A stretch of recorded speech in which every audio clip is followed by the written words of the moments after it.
Hello everybody, NP English classes में आप सभी का स्वागत है। और आज हम सब पढ़ने वाले हैं क्लास 10th के सप्लीमेंट्री का second chapter the judgement seat of Vikramaditya. और यह सिस्टर निवेदिता के द्वारा लिखा गया है। सिस्टर निवेदिता ने इस जजमेंट सीट ऑफ विक्रमादित्य में विक्रमादित्य के जीवन से जुड़ी ऐसी घटनाओं को उन्होंने वर्णन किया है जिसके बारे में हम सब नहीं जानते थे। तो आइए उनके द्वारा लिखी गई इस अध्याय को पढ़ते हैं। तो दिया है, we are all familiar with the name of Vikramaditya. We are all familiar माने परिचित, कि हम सभी भली भांति परिचित हैं with the name of Vikramaditya, Vikramaditya के नाम से, कि हम सब विक्रमादित्य के नाम को भली भांति जानते हैं, उनके नाम से परिचित हैं। हिज रेन, कह रहे हैं कि उनका राज्य, हैज़ बीन, रहा है, अ लैंडमार्क, बहुत ही महत्वपूर्ण, in the history of our country, हमारे देश के इतिहास में, यानी भारत के इतिहास में विक्रमादित्य का जो राज्य है वह बहुत ही महत्वपूर्ण रहा है। द विक्रम संवत ओज इट्स ओरिजिन टू हिम, और विक्रम संवत का जो प्रारंभ है उन्हीं से संबंधित है। Aldous his name is so famous, यद्यपि उनका नाम इतना प्रसिद्ध है, फिर भी कह रहे हैं कि इट इज स्ट्रेंज, यह बहुत ही अद्भुत बात है, दैट वी हार्डली, कि बहुत हम मुश्किल से ही नो जानते हैं, anything definite about his life, कि उनके जीवन से जुड़ी निश्चित घटनाओं को बहुत थोड़ा ही हम जानते हैं, मुश्किल से जानते हैं या न के बराबर जानते हैं। There is one thing certain, करें कि एक बात तो, सर्टेन माने निश्चित, एक बात तो निश्चित है, अबाउट हिम, उनके बारे में, कि how ever he loved justice and learning, कि वह न्याय से और ज्ञान से, विद्वता से वह प्रेम करते थे। फिर दे रहा है कि he gave perfect justice to his people, कि ही गेव परफेक्ट जस्टिस, यानी वह पूरा न्याय करते थे, टू हिज पीपल, अपनी प्रजा के साथ, एंड गैदर्ड लर्नेड मेन, और विद्वान व्यक्तियों को इकट्ठा किया करते थे, अबाउट हिम, अपने अगल बगल, इन हिज कोर्ट, अपने दरबार में, कि वह न्यायप्रिय थे, यानी न्याय प्रेमी थे, वह विद्वान व्यक्तियों को अपने राज्य में, अपने उस कोर्ट दरबार में हमेशा अपने अगल बगल इकट्ठा किए रहते थे। और कह रहा है कि इट इज़ सैड, यह कहा जाता है, that he was the greatest जज इन हिस्ट्री, तो यह कहा जाता है भारत के इतिहास में वह सबसे महान या सबसे बड़े शासक हुए, सबसे बड़े जज हुए, न्यायाधीश हुए। आगे दे रहा है कि Vikramaditya was never deceived, Vikramaditya को कभी भी धोखा नहीं दिया गया, यानी किसी भी व्यक्ति ने चाह कर भी उनको धोखा नहीं दे पाया। Nor did he ever punish the wrong man, और कभी भी उन्होंने किसी गलत व्यक्ति को दंड नहीं दिया, यानी जो व्यक्ति अपराध करता था और जो सज़ा के पात्र होता था उसी को सज़ा मिलती थी, कभी किसी निर्दोष व्यक्ति को उन्होंने दंड नहीं दिया। द गिल्टी ट्रेम्बल्ड, करा है कि जो भी अपराधी थे कांप जाया करते थे, when they came before him, जब भी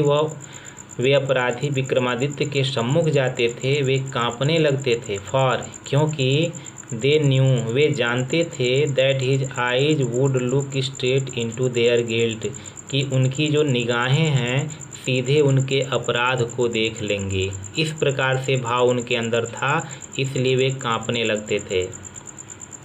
and those who came to him with difficult problems, और वे लोग जो कठिन से कठिन समस्याओं को लेकर के उनके बिफोर हिम, उनके सम्मुख आते थे, करा वर ऑलवेज सेटिस्फाइड, वे हमेशा संतुष्ट हो जाया करते थे, by the way he solved them, कि जिस तौर तरीके से विक्रमादित्य उनकी समस्याओं को हल करते थे उस तौर तरीकों को देख करके वे बिल्कुल संतुष्ट होते थे, उनके अंदर किसी भी प्रकार का असंतोष नहीं रहता था, वे अपने राजा यानी विक्रमादित्य से बिल्कुल संतुष्ट रहते थे। एंड सो, और करें इसीलिए, इन इंडिया, भारत में, आफ्टर हिम, उनके पश्चात, यानी उनके मृत्यु के पश्चात, वेन एवर, जब कभी भी, एनी जज प्रोनाउंस्ड, जब कभी कोई भी जो जज था, न्यायाधीश था या राजा था, प्रोनाउंस्ड, उच्चारित करता है, his judgement, with great skill यानी पूरी योग्यता और दक्षता के साथ जब कोई राजा या न्यायाधीश न्याय को उच्चारित करता है तो इट वाज सैड, तो उसके बारे में यही कहा जाता था कि अरे he must have sat on the judgement seat of Vikramaditya, कि वह निश्चित रूप से विक्रमादित्य के न्याय सिंहासन पर बैठा होगा, ऐसा कहा जाता था। अब दिया है कि has anyone ever seen the judgement seat of Vikramaditya, तो निवेदिता पूछ रही है कि क्या कभी किसी ने विक्रमादित्य के न्याय सिंहासन को देखा है। फिर जवाब दे रही हैं परहैप्स नॉट, शायद नहीं, बिकॉज क्योंकि the seat does not exist any more, क्योंकि जो सीट यानी उनका जो न्याय सिंहासन है अब वह हमारे अस्तित्व में स्थिर नहीं है, उपस्थित नहीं है। फिर कह रही हैं कि I am going to tell you how it disappeared, कह रही हैं कि अब मैं आप लोगों को यह बताने जा रही हूँ हाउ कि किस प्रकार इट डिसएपियर्ड, कि उनका न्याय सिंहासन इस पृथ्वी से किस प्रकार से विलुप्त हो गया, गायब हो गया, उसी की घटना के बारे में बताने जा रही हैं। करें after the death of Vikramaditya, कि विक्रमादित्य के मृत्यु के पश्चात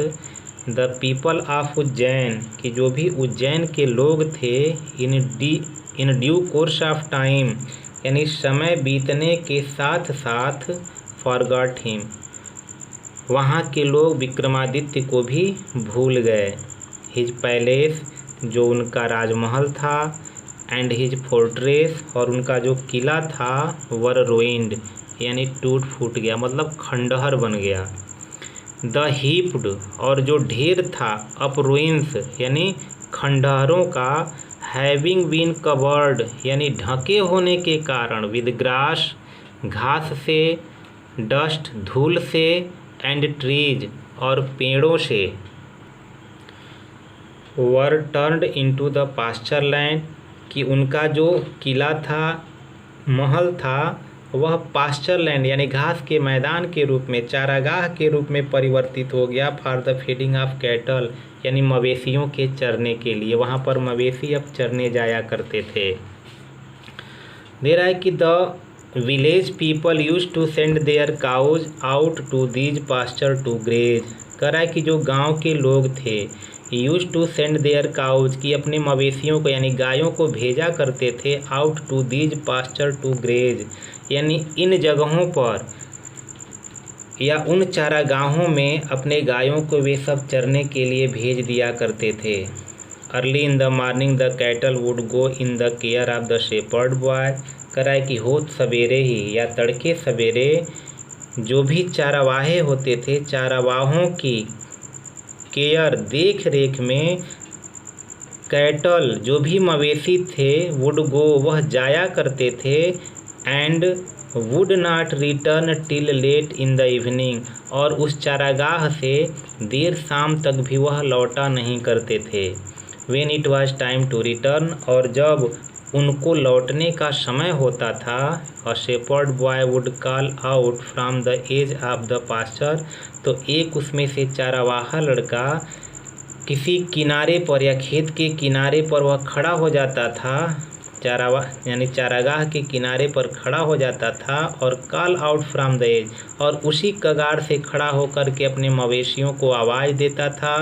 and all the cattle along with their cow heard, और सभी जो मवेशी थे अपने झुंडों के साथ वुड गैदर अराउंड हिम यानी उस चारवाहे के चारों तरफ इकट्ठे हो जाते थे। एंड टुगेदर, और साथ साथ दे वुड टर्न होमवर्ड, वे सभी अपने अपने घरों की ओर वहाँ से चल देते थे। अब दे रहा है कि such was the life of the shepherd boys in the village about Ujjain, यानी अबाउट उज्जैन, उज्जैन के अगल बगल गाँव के जो भी चारावाहा लड़के थे, उन चारावाहा लड़कों की जीवन कुछ ऐसी ही थी। मतलब सुबह से शाम तक जा कर के उस चारागाह में अपने समय को व्यतीत करना, गायों या भैंसों को चराना। कह रहा है कि there were many of them, यानी उन चारावाहों की संख्या अधिक थी। एंड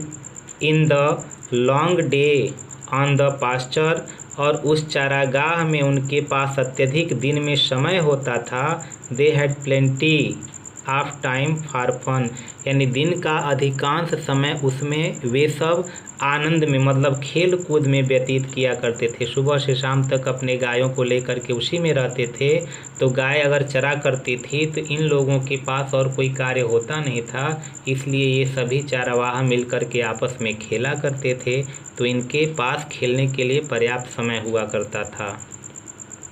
अब दे रहा है one day they found a playground, एक दिन उन चारवाह लड़कों ने एक खेल का मैदान ढूंढा पाया।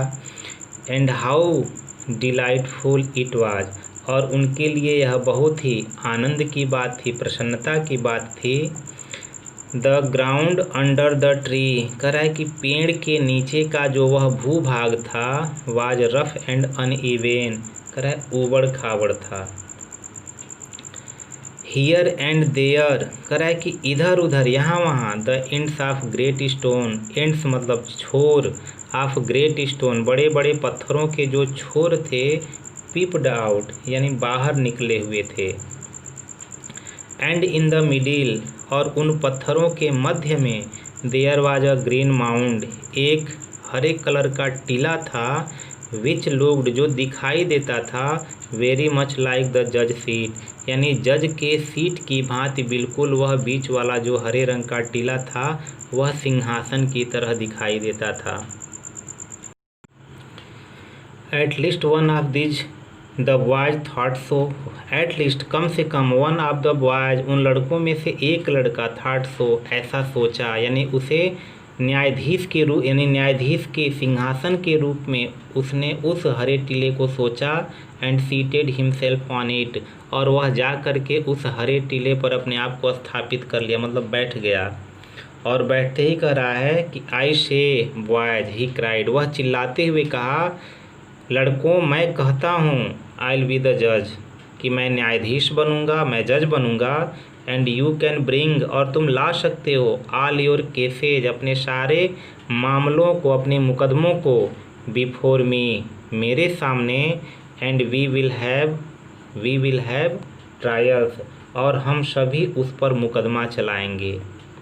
देन, और इतना कहने के पश्चात कह रहा है कि देन, उसके पश्चात ही स्ट्रेटेंड, वह सीधा हो गया यानी तन गया। और कह रहा है कि हिज फेस, उसका चेहरा बिल्कुल सीधा हो गया। एंड बिकम वेरी ग्रेव, और बिल्कुल गंभीर हो गया। To act the part of a जज, यानी एक जज के पार्ट को यानी हिस्सा को, अभिनय को निभाने के लिए बिल्कुल वह गंभीर मुद्रा में आ गया। अदर्स सा द फन एट वंस, जो दूसरे लड़के थे उन लोगों ने इसको मजाक के तौर पर देखा। एंड विस्परिंग एमांग देमसेल्फ, करे विस्परिंग कानाफूसी करते हुए, एमांग देमसेल्फ आपस में, quickly picked up some quarrel, उन सभी में एकाएक झगड़ा हो गया। एंड एपियर्ड बिफोर हिम, और वे सभी बच्चे उसके सम्मुख यानी एपियर्ड प्रस्तुत हुए। इच ग्रुप, करा है कि हर एक जो ग्रुप समूह के जो बच्चे थे, स्टेटेड देयर केस, अपने अपने मामलों को उन लोगों ने स्टेट यानी व्यक्त किया। वन सेइंग, उनमें से एक ग्रुप वाले कह रहे थे, that a certain field was there, कि किसी यानी फील्ड को लेकर के, खेलने के मैदान को लेकर के भी विवाद हुआ था। तो एक समूह के लड़के कह रहे थे कि वह एक निश्चित जो फील्ड है वह उन लोगों का है, और इन अदर सेइंग, और दूसरे ग्रुप के लड़के कह रहे थे, दैट इट वाज नॉट, नहीं ऐसा नहीं है। एंड शो ऑन, मतलब वो कह रहे थे कि वह मेरा है, और इसी पर उन लोगों में आपस में विवाद हुआ था। दे ऑल वांटेड, वे सभी चाहते थे, हिम उससे, टू सेटल द डिस्प्यूट, कि वह उनके विवादों को सल्टा दे। डिस्प्यूट माने विवाद और सेटल माने सल्टा देना, कि उनके मामलों को वह सल्टा दे। इस प्रकार से दोनों पक्ष के जितने भी लड़के थे वह चाहते थे। मेरा but now all of a sudden, करा लेकिन अब एकाएक, a strange thing made it self felt, एकाएक एक विचित्र सी घटना अपने आप में हुई। द बॉय, वह लड़का, हु एपियर्ड, जो दिखाई दे रहा था, प्रतीत हो रहा था, सो कॉमन, बिल्कुल सामान्य, before he sat down on the mound, कि उस हरे टीले पर बैठने से पहले वह लड़का जो बिल्कुल सामान्य दिखाई दे रहा था, लुक्ड सो डिफरेंट नाउ, उस पर बैठने के पश्चात अब बिल्कुल भिन्न दिखाई दे रहा था। ही हैड बिकम ग्रेव, वह बिल्कुल गंभीर हो चुका था, एंड सीरियस, और वही बिल्कुल गंभीर हो चुका था, एंड हिज टोन, और उसके जो स्वर थे, एंड मैनर, और जो उसके हाव भाव थे, तौर तरीके थे, वर सो स्ट्रेंज, इतने विचित्र हो गए थे, अद्भुत हो गए थे, एंड इम्प्रेसिव, और बहुत ही प्रभावशाली हो गए थे, दैट द रेस्ट मतलब शेष, ऑफ द बॉयज, कि जो शेष नीचे खड़े बच्चे थे, वर अ लिटिल फ्राइटेंड, वह थोड़ा बहुत उसके हाव भाव को, उसके स्वर को देख करके बिल्कुल डर गए थे। कह रहे स्टिल, अब भी, they thought it was a fun, वे सब इसको यही समझ रहे थे कि अब भी यह एक मजाक है, खेल है। एंड वंस अगेन, और एक बार पुनः, they put up a fresh case before him, उन सभी ने उसके सम्मुख एक बहुत ही तरोताज़ा यानी एक नया मामला उसके समक्ष प्रस्तुत किया। एंड वंस मोर, और एक बार पुनः, ही गेव हिज जजमेंट कह रहा है कि वंस मोर, एक बार पुनः, ही गेव हिज जजमेंट, उसने एक बार पुनः अपना फैसला सुनाया। एंड दिस, और कह रहा है यह, वेंट ऑन, चलता रहा, फॉर आवर्स एंड आवर्स, घंटों घंटों तक यह चलता रहा,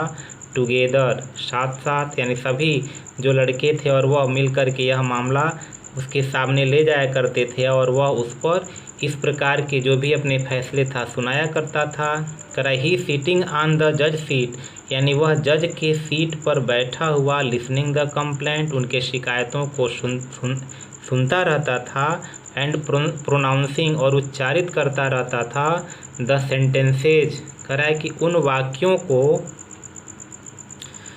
विद द सेम ग्रेविटी, यानी उतना ही बिल्कुल गंभीरता से, टिल, तब तक, it was time to return, यानी जब तक कि घर लौटने का समय नहीं हो जाता था तब तक उनके विवादों को वह सुनता रहता था, और अपनी जो भी न्याय था उस न्याय को उच्चारित करता रहता था, फैसले को उच्चारित करता रहता था। एंड देन, और उसके पश्चात, ही जम्प्ड डाउन, वह उसके नीचे उतर जाता था, फ्रॉम हिज प्लेस, यानी अपने बैठने के स्थान से, and he was just like any other cow heard, और दूसरे चारावाहों की तरह वह बिल्कुल अब सामान्य दिखाई देता था, उसमें किसी प्रकार की भिन्नता नहीं रह जाती थी।